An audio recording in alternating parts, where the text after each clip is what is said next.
ವಿಕ್ರಮ್ ಮೆಲ್ಲಗೆ ಅವಳ ಹಣೆಯ ಮೇಲೆ ಒಂದು ಮುತ್ತನ್ನು ಕೊಟ್ಟ. ಇಬ್ಬರು ತಮ್ಮನ್ನು ತಾವೇ ಮರೆತು ಒಂದಾದರು. ಅವನ ಆ ಅಪ್ಪುಗೆಯಲ್ಲಿ ಅವಳು ತನ್ನನ್ನೇ ಮರೆತು ಹೋದಳು. ಹಿಂದೆಂದಿಗೂ ಕಾಣದ ಸುಖವನ್ನು ಕಂಡಳು. ರಾತ್ರಿಯ ಮೌನದಲ್ಲಿ ಆ ಹಳೆಯ ಪತ್ರದ ವಾಸನೆ ಮತ್ತು ಇಬ್ಬರು ಕಳೆದ ಆ ರಾತ್ರಿಯ ನೆನಪು ಮಾತ್ರ ಅವರ ಜೊತೆಗಿತ್ತು. ನಾವು ಮತ್ತೆ ಭೇಟಿಯಾಗಬಾರದು ಅಂತ ಅಂದುಕೊಂಡಿದ್ದೆ, ಆದರೆ ವಿಧಿ ನನ್ನನ್ನು ನಿನ್ನ ಬಳಿಯೇ ಎಳಿತಾ ಇದೆ. ಯಾಕೆ? ಈ ಒಂದು ಸಾಲು ನನ್ನ ಇಡೀ ಜಗತ್ತನ್ನೇ ಬದಲಿಸಿಬಿಡ್ತು. ಆಕೆ ಎಲ್ಲಿದ್ದಾಳೆ? ಆ ಮಾತುಗಳ ಹಿಂದಿನ ರಹಸ್ಯವಾದರೂ ಏನು? ಮಳೆಯ ಒಂದು ಸಂಜೆ ಮತ್ತೆ ಮೌನದ ಮಾತು. ಬೆಂಗಳೂರಿನ ಮಳೆಗಾಲದ ಆ ಸಂಜೆ ಕಾಫಿ ಶಾಪ್ನ ಕಿಟಕಿಯ ಪಕ್ಕ ಕುಳಿತಿದ್ದ ವಿಕ್ರಮ್ನ ಮನಸ್ಸು ಭಾರವಾಗಿತ್ತು. ಹೊರಗಡೆ ಬೀಳ್ತಾ ಇದ್ದ ಮಳೆಯ ಹನಿಗಳು ಗಾಜಿನ ಮೇಲೆ ರೇಖೆಗಳನ್ನು ಎಳಿತಾ ಇದ್ವು. ಆತ ಒಬ್ಬ ಪ್ರಸಿದ್ಧ ಫಿಲಮ್ ರೈಟರ್, ಆದರೆ ಕಳೆದ 2 ವರ್ಷಗಳಿಂದ ಆತ ಲೇಖನಿ ಮೌನವಾಗೋಗಿತ್ತು. ಅವನ ಕತೆಗಳಿಗೆ ಸ್ಫೂರ್ತಿಯಾಗಿದ್ದ ಆಕೆ ದೂರವಾಗಿ ಹೋಗಿದ್ಲು. ತನ್ನ ಹಳೆಯ ಡೈರಿಯನ್ನು ತಿರುಗುತ್ತಾ ಇದ್ದಾಗ ಅದರೊಳಗಿಂದ ಒಂದು ಒಣಗಿದ ಸುಗಂಧರಾಜ ಹೂವು ಕೆಳಗೆ ಬಿತ್ತು. ಅದರ ಸಣ್ಣ ಸುವಾಸನೆ ಅವನನ್ನು ಕಾಲದ ಹಿಂದಕ್ಕೆ ಕರೆದುಕೊಂಡು ಹೋಯಿತು. 4 ವರ್ಷಗಳ ಹಿಂದೆ ಹೊನ್ನಾವರದ ಆ ಸುಂದರ ತೋಟದ ಮನೆಯಲ್ಲಿ ಅವನು ಅವಳನ್ನು ಮೊದಲ ಬಾರಿಗೆ ನೋಡಿದ್ದ. ಅವಳ ಹೆಸರು ಕಲ್ಪನಾ. ಕಲ್ಪನಾ ಕೇವಲ ಹುಡುಗಿಯಲ್ಲ, ಅವಳು ಒಬ್ಬ ಜೀವಂತ ಕವಿತೆ. ಅವಳ ಕಣ್ಣುಗಳಲ್ಲಿ ಸದಾ ಒಂದು ನಿಗೂಢತೆ ಇರ್ತಾ ಇತ್ತು. ಏನೋ ಮುಚ್ಚಿಡ್ತಾ ಇದ್ದಾಳೆ ಅನ್ನೋ ಥರ ನಿಗೂಢತೆ ಇರ್ತಾ ಇತ್ತು. ಅವಳು ಹೆಚ್ಚು ಮಾತನಾಡ್ತಾ ಇರಲಿಲ್ಲ, ಆದರೆ ಅವಳ ಮೌನದಲ್ಲಿ ಸಾವಿರಾರು ಕತೆಗಳಿದ್ವು. ವಿಕ್ರಮ್ಗೆ ಅವಳ ಆ ಮೌನವೇ ಆಕರ್ಷಣೆಯಾಗಿ ಹೋಗ್ಬಿಟ್ಟಿತ್ತು. ಆಕಸ್ಮಿಕ ಭೇಟಿ ಮತ್ತೆ ಸುಡುವ ಕುತೂಹಲ. ಸದ್ಯಕ್ಕೆ ವಿಕ್ರಮ್ ತನ್ನ ಹೊಸ ಕಥೆಯ ಕೆಲಸಕ್ಕಾಗಿ ಹೊನ್ನಾವರದ ಒಂದು ಪುಟ್ಟ ಹಳ್ಳಿಗೆ ಬಂದಿದ್ದ. ಅಲ್ಲಿ ಒಂದು ಹೋಮ್ ಸ್ಟೇ ಒಂದರಲ್ಲಿ ಉಳಿದುಕೊಂಡಿದ್ದ. ಆತನಿಗೆ ಪಕ್ಕದ ಮನೆಯಿಂದ ಕೇಳಿ ಬರ್ತಾ ಇದ್ದ ಒಂದು ಪಿಟೀಲಿನ ವಾದನ ವೈಲಿನ್ ಕಿರಿಕಿರಿಯುಂಟು ಮಾಡುತ್ತಾ ಇತ್ತು. ಆದರೆ ಆ ನಾದದಲ್ಲಿ ಏನೋ ಒಂದು ನೋವಿತ್ತು. ಅದು ಅವನನ್ನು ಕಾಡೋದಕ್ಕೆ ಶುರು ಮಾಡಿತು. ಒಂದು ದಿನ ಕುತೂಹಲ ತಾಳಲಾರದೆ ಅವನು ಆ ಮನೆ ಕಡೆ ಹೋದ. ಅಲ್ಲಿನ ತೋಟದಲ್ಲಿ ಮಂಜು ಮುಸುಕಿದ ವಾತಾವರಣ. ಆ ಮಂಜಿನ ನಡುವೆ ಕೆಂಪು ಸೀರೆಯನ್ನುಟ್ಟು ಪಿಟೀಲು ನುಡಿಸುತ್ತಿದ್ದ ಆಕೆಯನ್ನು ಕಂಡಾಗ ವಿಕ್ರಮ್ ಸ್ತಬ್ಧನಾದ. ಅಲ್ಲಿ ಇದ್ದದ್ದು ಕಲ್ಪನಾ, ಆದರೆ ಅವಳು ಅಲ್ಲಿ ಏನು ಮಾಡ್ತಾ ಇದ್ದಾಳೆ? 4 ವರ್ಷಗಳ ಹಿಂದೆ ಏನನ್ನೂ ಹೇಳದೆ ನನ್ನನ್ನು ಬಿಟ್ಟು ಹೋಗಿದ್ದ ಅವಳು ಈಗ ಹೀಗೆ ಸದ್ದಿಲ್ಲದೆ ಇಲ್ಲಿ ಏಕಾಂಗಿಯಾಗಿ ಇರುವುದಕ್ಕೆ ಕಾರಣವಾದರೂ ಏನು? ವಿಕ್ರಮ್ ಅವಳ ಬಳಿ ಹೋಗುವುದಕ್ಕೆ ಹೆದರಿದ. ಅವಳ ಕಣ್ಣುಗಳಲ್ಲಿನ ಆಳವಾದ ಒಂದು ದುಃಖ ಅವನನ್ನು ತಡೆದು ನಿಲ್ಲಿಸಿತ್ತು. ಅವಳು ವಿಕ್ರಮ್ ಇದ್ದ ಕಡೆ ತಿರುಗಿದಳು. ಅವಳ ಮುಖದಲ್ಲಿ ಯಾವುದೇ ಆಶ್ಚರ್ಯ ಇರಲಿಲ್ಲ, ಬದಲಾಗಿ ಒಂದು ರೀತಿಯ ಸಮಾಧಾನವಿತ್ತು. ನೀವು ಬರ್ತೀರಿ ಅಂತ ಹೇಳಿ ನನಗೆ ತಿಳಿದಿತ್ತು ವಿಕ್ರಮ್ ಅಂತ ಹೇಳಿದಳು. ಮೆಲುದನಿಯಲ್ಲಿ ಜೋರಾಗಿ ಹೇಳಿದಳು. ಬಿಚ್ಚಿಡದ ರಹಸ್ಯಗಳು ಅವರ ನಡುವೆ. ಮಾತುಗಳಿಗೆ ಹೆಚ್ಚಾಗಿ ಮೌನವೇ ಸಂವಹನ ನಡೆಸುತ್ತಾ ಇತ್ತು, ಮಾತಾಡ್ತಾ ಇತ್ತು. ಮೌನವು ದಿನವೂ ಕಳೆದಂತೆ ಅವರು ಹಳೆಯ ನೆನಪುಗಳನ್ನು ಮೆಲುಕು ಹಾಕೋದಕ್ಕೆ ತೊಡಗಿದ್ರು. ಆದರೆ ಕಲ್ಪನಾ ತನ್ನ ಕಳೆದ 4 ವರ್ಷಗಳ ಬಗ್ಗೆ ಏನನ್ನೂ ಹೇಳ್ತಾ ಇರಲಿಲ್ಲ. ಅವಳು ಯಾಕೆ ಬಿಟ್ಟು ಹೋದಳು ಅನ್ನೋ ಪ್ರಶ್ನೆಗೆ ವಿಕ್ರಮ್ನ ಚುಚ್ಚುತ್ತಾ ಇತ್ತು. ಒಂದು ರಾತ್ರಿ ತೋಟದಲ್ಲಿ ಬೆಂಕಿಯ ಮುಂದೆ ಕುಳಿತಾಗ ವಿಕ್ರಮ್ ಕೇಳಿಯೇ ಬಿಟ್ಟ. ಕಲ್ಪನಾ, ಅವತ್ತು ನೀನು ಹೇಳದೆ ಕೇಳದೆ ಓದದ್ದು ಯಾಕೆ? ಕನಿಷ್ಠ ಒಂದು ಪತ್ರವನ್ನಾದರೂ ಬಿಡಬಾರದಿತ್ತೆ. ಕಲ್ಪನಾಳ ಕಣ್ಣುಗಳು ತೇವವಾದವು. ಅವಳು ಅವನ ಕಣ್ಣುಗಳನ್ನು ನೇರವಾಗಿ ನೋಡಿದಳು. ಆ ನೋಟದಲ್ಲಿ ಪ್ರೀತಿಯೂ ಇತ್ತು, ಅಸಹಾಯಕತೆಯೂ ಇತ್ತು.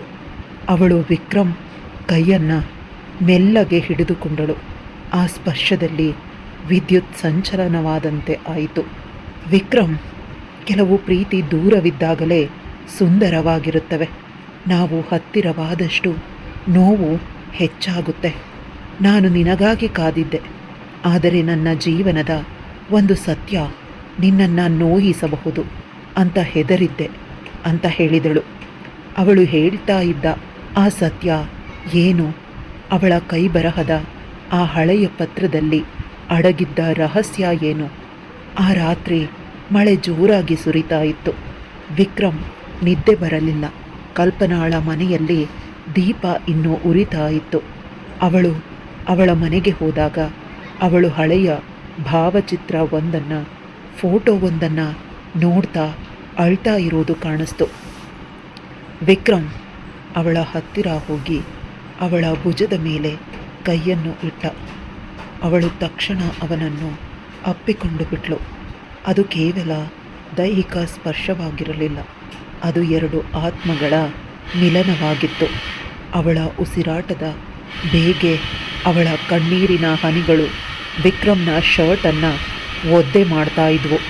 ನನಗೆ ದೃಷ್ಟಿ ಕ್ಷೀಣಿಸ್ತಾ ಇದೆ ವಿಕ್ರಮ್, ಅವಳು ಅಳ್ತಾ ಹೇಳಿದ್ಲು.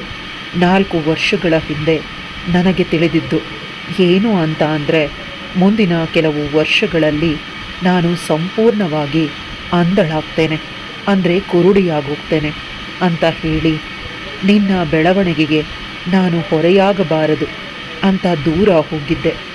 ಆದರೆ ಈ ಕತ್ತಲೆಯಲ್ಲಿ ನಿನ್ನ ನೆನಪುಗಳೇ ನನ್ನ ಬೆಳಕು ಅಂತ ಹೇಳಿದ್ಲು. ವಿಕ್ರಮ್ ಆ ಮಾತುಗಳನ್ನು ಕೇಳಿ ಸ್ತಬ್ಧನಾಗಿಬಿಟ್ಟ. ಅವಳ ಪ್ರೀತಿಯ ಆಳವನ್ನು ಕಂಡು ಅವನಿಗೆ ಮಾತೇ ಬರಲಿಲ್ಲ. ಅವಳು ಅವನನ್ನು ಪ್ರೀತಿಸಿದ್ದರಿಂದಲೇ ಅವನಿಂದ ದೂರವಾಗಿದ್ಲು. ಕಲ್ಪನಾ, ನೀನು ಕುರುಡಿಯಾದರೆ ಏನಂತೆ? ನಾನು ನಿನ್ನ ಕಣ್ಣಾಗುತ್ತೇನೆ, ನಿನ್ನ ಮೌನಕ್ಕೆ ನಾನು ಶಬ್ದ ನೀಡುತ್ತೇನೆ. ವಿಕ್ರಮ್ ಭಾವೋದ್ವೇಗದಿಂದ ಹೇಳಿದ. ಅವರು ಒಬ್ಬರನ್ನೊಬ್ಬರು ದೀರ್ಘವಾಗಿ ನೋಡಿಕೊಂಡರು. ಕಿಟಕಿಯಿಂದ ಬರ್ತಾ ಇದ್ದಂತಹ ಒಂದು ತಂಗಾಳಿ ಅವಳ ಕೂದಲನ್ನು ಸವರ್ತಾ ಇತ್ತು. ವಿಕ್ರಮ್ ಮೆಲ್ಲಗೆ ಅವಳ ಹಣೆ ಮೇಲೆ ಒಂದು ಮುತ್ತನ್ನು ಕೊಟ್ಟು, ಅದು ಕೇವಲ ಒಂದು ಚುಂಬನವಾಗಿರಲಿಲ್ಲ, ಅದು ಒಂದು ಭರವಸೆಯಾಗಿತ್ತು. ಯಾವುದೇ ಮಾತಿಲ್ಲದೆ ಆ ಮೌನದಲ್ಲಿಯೇ ಸಾವಿರಾರು ಪ್ರೇಮ ಗೀತೆಗಳು ಹುಟ್ಟುಕೊಂಡವು. ಆ ರಾತ್ರಿ ಅವರಿಬ್ಬರದೇ ಆಗಿತ್ತು. ಅವಳು ಅವನ ಕೈಗಳನ್ನು ಹಿಡಿದು ತನ್ನ ಮುಖದ ಮೇಲೆ ಇರಿಸಿಕೊಂಡಳು. ನನ್ನ ಪ್ರಪಂಚ ಕತ್ತಲೆಯಾಗುವ ಮುನ್ನ ನಿನ್ನ ಈ ಮುಖವನ್ನು ಮನಸ್ಸಿನಲ್ಲಿ ಅಚ್ಚೊತ್ತಿಕೊಳ್ಳಬೇಕು ಅಂತ ಹೇಳಿ ಸವಿಯಾದ ಧ್ವನಿಯಲ್ಲಿ ಹೇಳಿದ್ಲು. ಆ ಕ್ಷಣದಲ್ಲಿ ಸಮಯ ನಿಂತು ಹೋದಂತೆ ಭಾಸವಾಯಿತು. ಕೇವಲ ಮಳೆಯ ಹನಿಗಳ ಸದ್ದು ಮತ್ತು ಅವರ ಹೃದಯದ ಬಡಿತ ಮಾತ್ರವೇ ಕೇಳಿಸ್ತಾ ಇತ್ತು. ಅವತ್ತು ಇಬ್ಬರು ತಮ್ಮನ್ನು ತಾವೇ ಮರೆತು ಒಂದಾಗಿ ಬಿಟ್ಟರು. ಅವರ ಆ ಅಪ್ಪುಗೆಯಲ್ಲಿ ಅವಳು ತನ್ನನ್ನು ತಾನೇ ಮರೆತು ಬಿಟ್ಟಳು. ಎಂದೆಂದೂ ಕಾಣದ ಸುಖ ಮತ್ತು ಸಂತೋಷವನ್ನು ಕಂಡಳು. 1 ವರ್ಷದ ನಂತರ ಅದೇ ಕೊಡಗಿನ ತೋಟದ ಮನೆ. ಕಲ್ಪನಾ ಈಗ ಸಂಪೂರ್ಣವಾಗಿ ನೋಡಲಾರಳು, ಕುರುಡಿಯಾಗಿದ್ದಾಳೆ. ಆದರೆ ಅವಳು ಹಿಂದೆಂದಿಗಿಂತಲೂ ಹೆಚ್ಚು ಸಂತೋಷವಾಗಿದ್ದಾಳೆ. ವಿಕ್ರಮ್ ಬರೆಯುವ ಪ್ರತಿಯೊಂದು ಸಾಲನ್ನು ಅವಳು ಕೇಳಿಸಿಕೊಳ್ಳುತ್ತಾಳೆ. ಅವಳೇ ಅವನ ಕತೆಗಳ ನಾಯಕಿ. ವಿಕ್ರಮ್ ಅವಳ ಪಕ್ಕದಲ್ಲಿ ಕೂತ್ಕೊಂಡು ಅವಳ ಕೈಯನ್ನು ಹಿಡಿದುಕೊಂಡು ಹೊಸ ಕಾದಂಬರಿಯನ್ನು ಓದ್ತಾ ಇದ್ದಾನೆ. ಪ್ರೇಮಕ್ಕೆ ಕಣ್ಣುಗಳ ಅಗತ್ಯವಿಲ್ಲ ಕಲ್ಪನಾ, ಕೇವಲ 2 ಮಿಡಿಯುವ ಹೃದಯಗಳಿದ್ದರೆ ಸಾಕು ಅಂತ ಹೇಳಿ ಓದನ್ನು ಮುಗಿಸ್ತಾ ವಿಕ್ರಮ್. ಕಲ್ಪನಾ ಮುಗುಳು ನಕ್ಕಳು. ಅವಳ ಮುಖದಲ್ಲಿ ಆ ಒಂದು ಕಿರುನಗೆ ಇತ್ತಲ್ಲ, ವಿಕ್ರಮ್ಗೆ ಇಡೀ ಜಗತ್ತಿನ ಸೌಂದರ್ಯಕ್ಕಿಂತ ಮಿಗಿಲಾದದ್ದು ಬೇರ್ಯಾವುದೂ ಇಲ್ಲ ಅನ್ನಿಸ್ತು. ಮಳೆ ಈಗಲೂ ಸುರಿತಾ ಇದೆ. ಆದರೆ ಈಗ ಅದು ನೋವಿನ ಮಳೆಯಲ್ಲ, ಪ್ರೀತಿಯ ಮಳೆ. ಅವರ ಪ್ರೇಮ ಕತೆ ಮುಗಿಯಲಿಲ್ಲ. ಅದು ಪ್ರತಿದಿನ ಹೊಸದಾಗಿ ಆರಂಭವಾಗ್ತಾ ಇದೆ. ಯಾಕಂದರೆ ನಿಜವಾದ ಪ್ರೀತಿಗೆ ಸಾವಿಲ್ಲ. ಅದು ಕತ್ತಲೆಯಲ್ಲಿ ಬೆಳಗುವ ದೀಪದಂತೆ. ಧನ್ಯವಾದಗಳು. ಶುಭ ದಿನ. ಕತೆ ಹೇಗಿತ್ತು? ಇಷ್ಟ ಆಗಿದರೆ ಲೈಕ್, ಶೇರ್, ಕಮೆಂಟ್ ಮಾಡೋದನ್ನು ಮರಿಬೇಡಿ. ಇಂತಹ ಇನ್ನಷ್ಟು ಇಂಟ್ರೆಸ್ಟಿಂಗ್ ಕತೆಗಳಿಗಾಗಿ ನನ್ನ ಚಾನಲ್ನ ಸಬ್ಸ್ಕ್ರೈಬ್ ಮಾಡ್ಕೊಳ್ಳಿ.